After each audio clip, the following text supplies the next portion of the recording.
আসসালামু আলাইকুম রহমতুল্লাহি ওয়া বারাকাতুহু। দেশে প্রবাসে যে যেখানে আছেন সকলের জন্য দোয়া রইল। আল্লাহ পাক সবাইকে সুস্থতার সহিত বিপদমুক্ত নেক হায়াত দান করুন। আসলে মৃত্যুর মিছিলে কে কখন দুনিয়া থেকে চলে যায় এটা আমরা কেউ বলতে পারি না। যার হায়াত আল্লাহ তাআলা যতটুকু সময় নির্ধারণ করে দুনিয়াতে পাঠিয়েছেন সে ততটুকু সময় দুনিয়াতে থাকতে পারবে।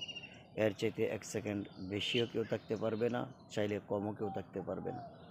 যার হায়াত আল্লাহ তাআলা যতটুকু দিয়েছে ততটুকু সময় তাকে দুনিয়াতে থাকতে হবে। দুনিয়াতে চলতে ফিরতে আমাদের অনেক ভুল, অনেক কাজ এরকম হয় যেটা ভুল হয়ে যায়, অন্যের জন্য কষ্টদায়ক হয়ে যায়, আমরা বুঝতেই পারি না। আমিও দুনিয়াতে চলতে ফিরতে যদি কাউকে এরকম কোনো কষ্ট দিয়ে থাকি কোনো কাজের দ্বারা বা কোনো ব্যবহারের দ্বারা, দয়া করে মাফ করে দিবেন।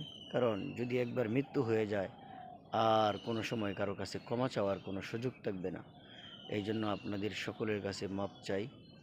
আপনারা সকলে আমাকে মাফ করে দিবেন।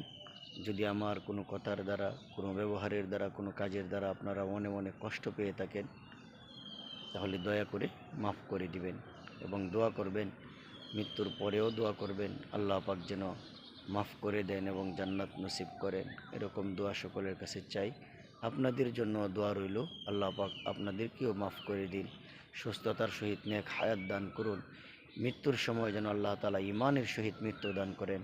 আমিও আপনাদের জন্য দোয়া করি এবং আপনাদের সকলের কাছে আমিও দোয়া চাই। এই দোয়া চেয়ে সংক্ষিপ্ত ভিডিও এখানে শেষ করলাম। আসসালামু আলাইকুম ওয়া রাহমাতুল্লাহি ওয়া বারাকাতুহু।